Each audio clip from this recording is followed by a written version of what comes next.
Join Kids Hat family.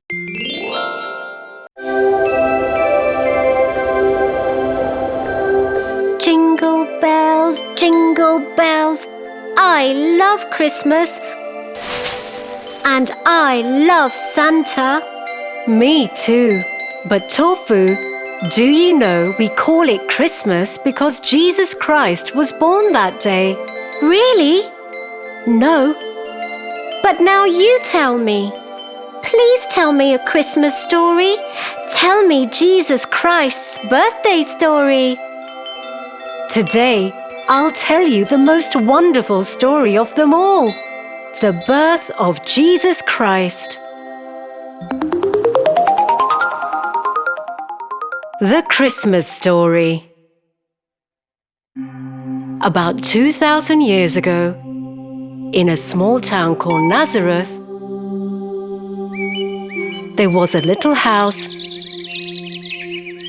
where lived a young Jewish girl named Mary. She was not married, but she was going to be real soon, to a good man named Joseph. Well, one day, something amazing happened.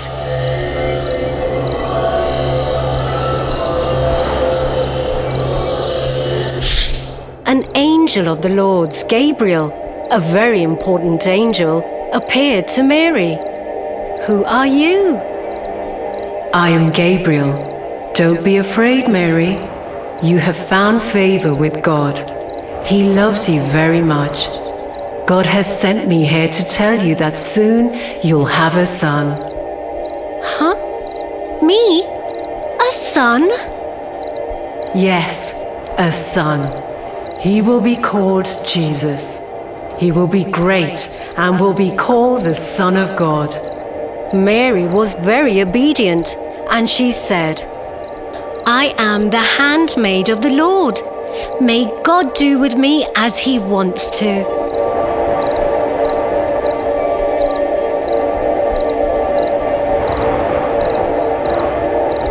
Mary wanted to do just as God told her to do.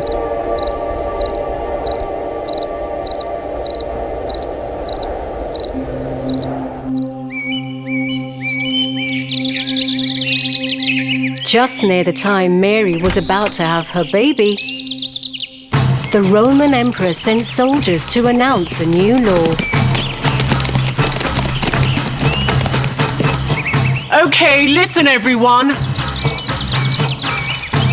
The Emperor Caesar Augustus says that all of you need to pay some taxes now and register for census. So Mary and Joseph made their way to Bethlehem, because that's where Joseph had to pay taxes. It was about 65 miles from Nazareth to Bethlehem.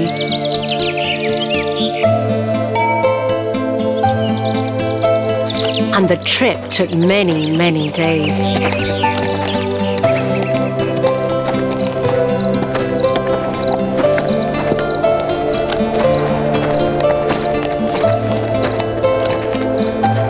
And when they reached Bethlehem, guess what happened? All the places were full. All the inns were full. Mary, you wait here. Make yourself comfortable. By then, I will try to find a suitable place for us to stay. Joseph kept knocking and knocking again and again. He had been looking and looking for a place to stay.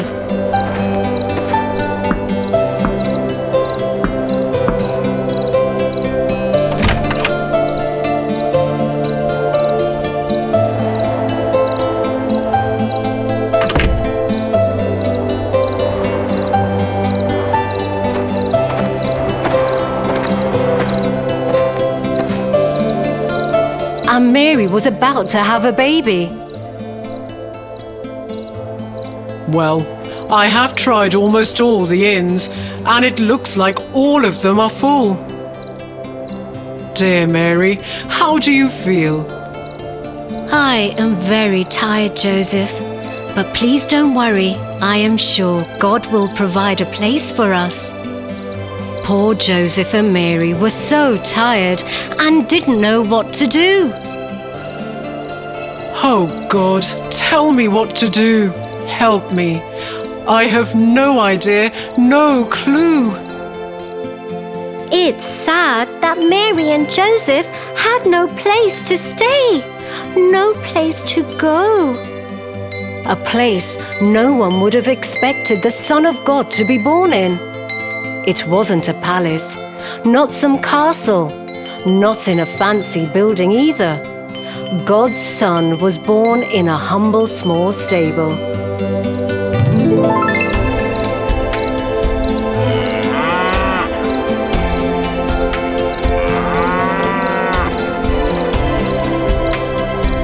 I'll go and get some fresh hay where you can sleep comfortably tonight.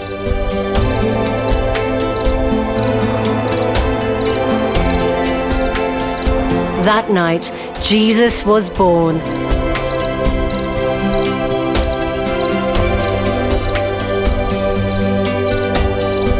And oh, it was a wonderful night. Big stars shining in the sky. There was no crib, so they laid baby Jesus in a manger. It was full of fresh hay and made it a little comfortable for the baby.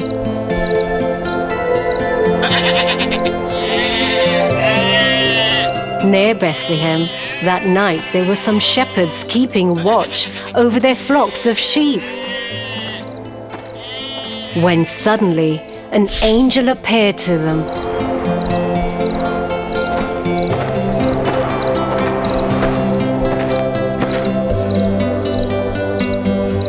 I have good news for you. There is a Savior who has been born. What? Really? What Saviour? Can we see him? Where is he? The angel told them where to find him. The shepherds were so excited and happy.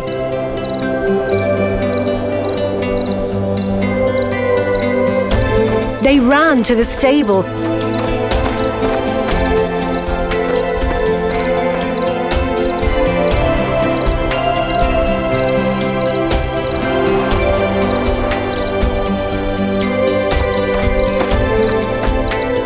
and found Jesus there, just as the angel had told them. After they had seen Jesus, they spread the news, and everyone who heard was in wonder.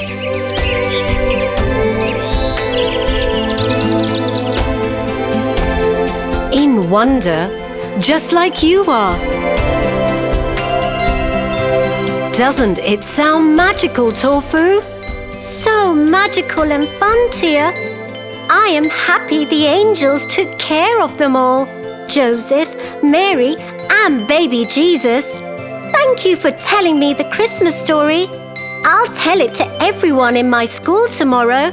That'll be great, Tofu. I love telling you new stories.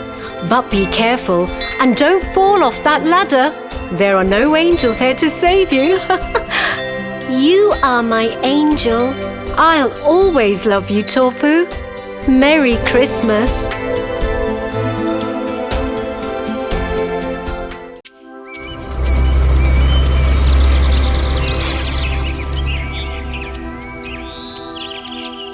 The boys in my class sound very mean to me.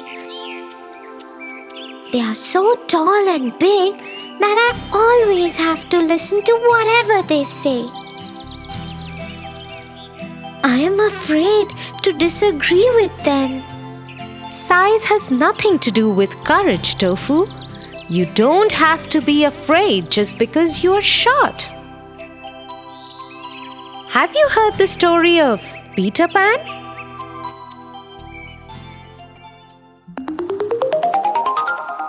Pan.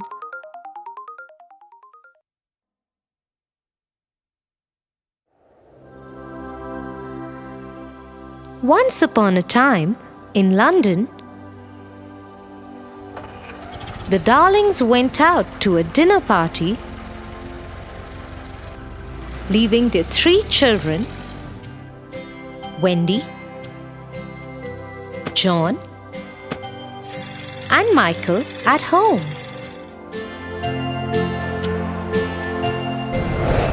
After Wendy had tucked her younger brothers, John and Michael, to bed, she went to read a book.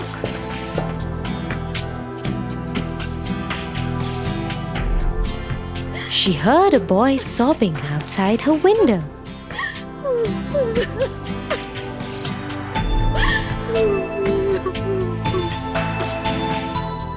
He was flying.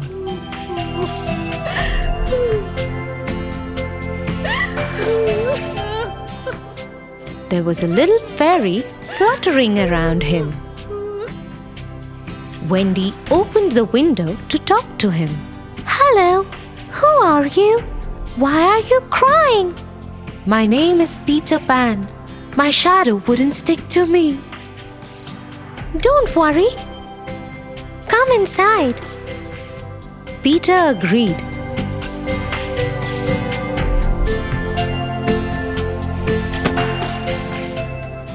Wendy took his shadow and sewed it to his shoe tips.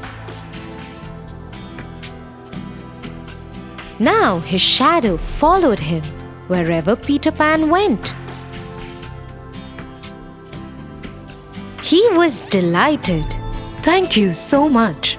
Why don't you come with me to my home, the Neverland? I live there with my fairy Tinkerbell." "Oh, what a wonderful idea! Let me wake up John and Michael too. Could you teach us how to fly?" "Yes, of course. Get them. We will all fly together." And so it was. 5 little figures flew out of the window of the darlings and headed towards Neverland. As they flew over the island, Peter Pan told the children more about his homeland.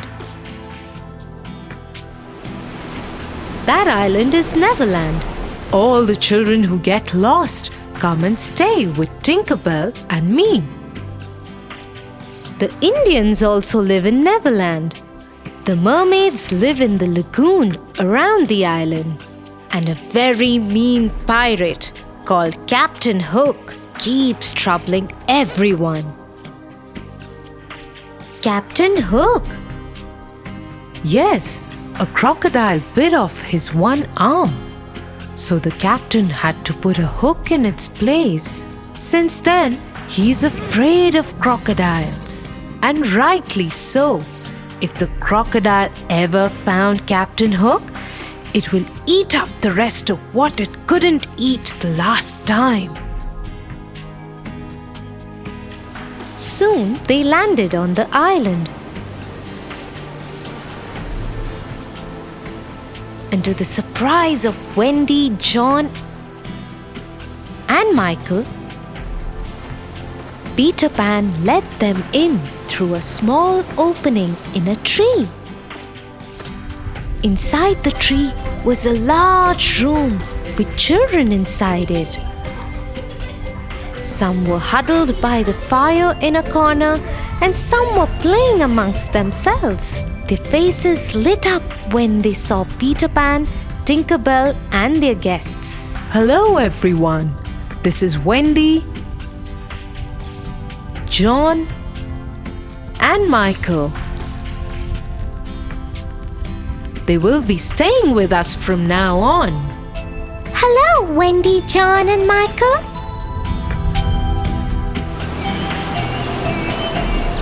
A few days passed, and they settled into a routine. Wendy would take care of all the children in the day and would go out with Peter Pan and her brothers in the evening to learn more about the island. She would cook for them and stitch new clothes for them. She even made a lovely new dress for Tinker Bell.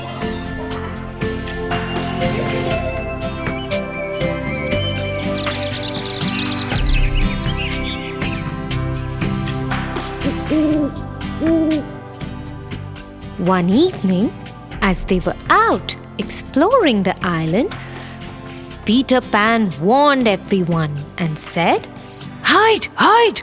Pirates!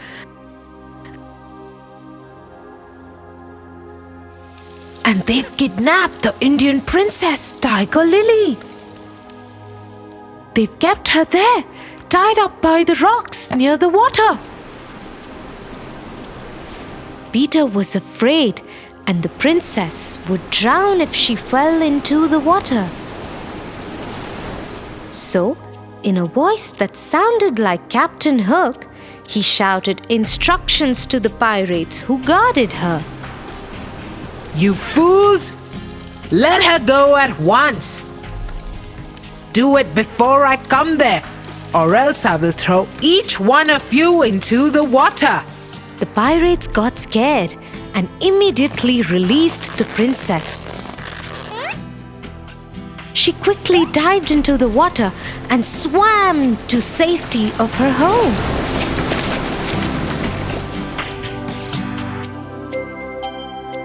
Soon everyone found out how Peter Pan had rescued the princess.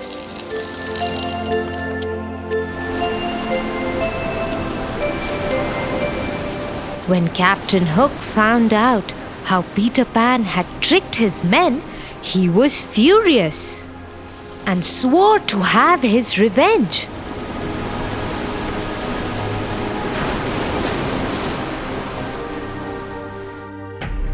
That night, Wendy told Peter Pan that she and her brothers wanted to go back home since they missed their parents. She said if the lost children could also return to her world, they could find nice homes for them. Peter Pan didn't want to leave Neverland. But for the sake of the lost children, he agreed, although a bit sadly. He would miss his friends dearly.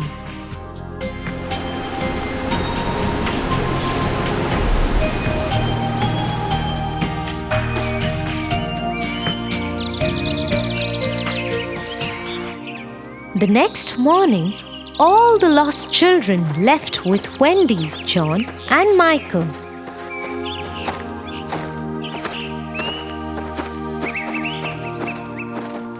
But on the way, Captain Hook and his men kidnapped all of them. He tied them and kept them on one of his ships.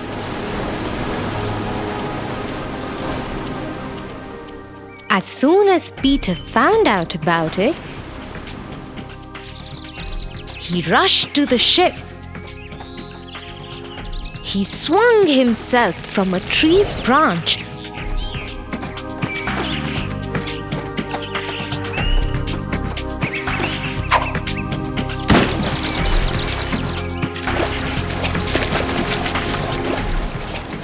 and onto the deck of the ship, where all the children were tied up.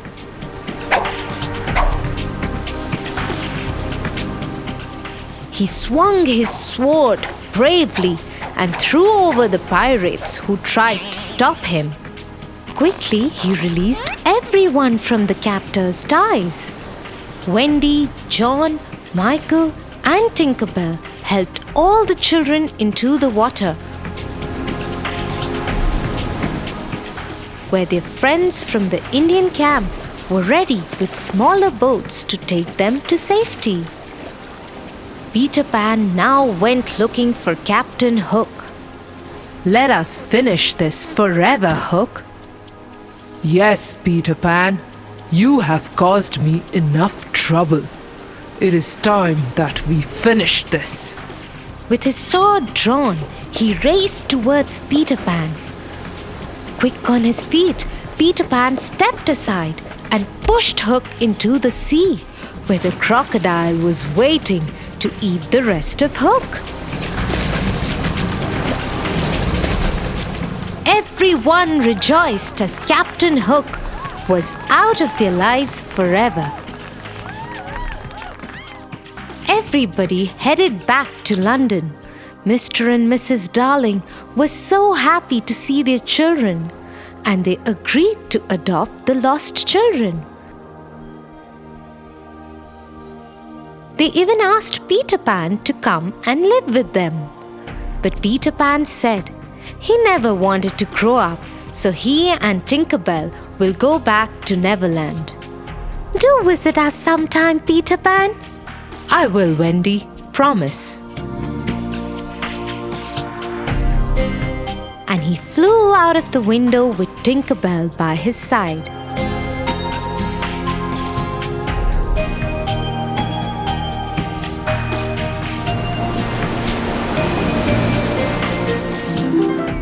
Thank you, Tia.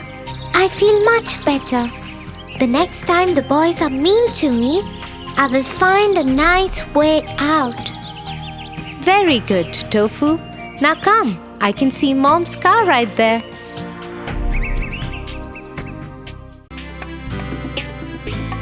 For your favorite rhymes, stories, and more, join Kids Hut family. Subscribe here.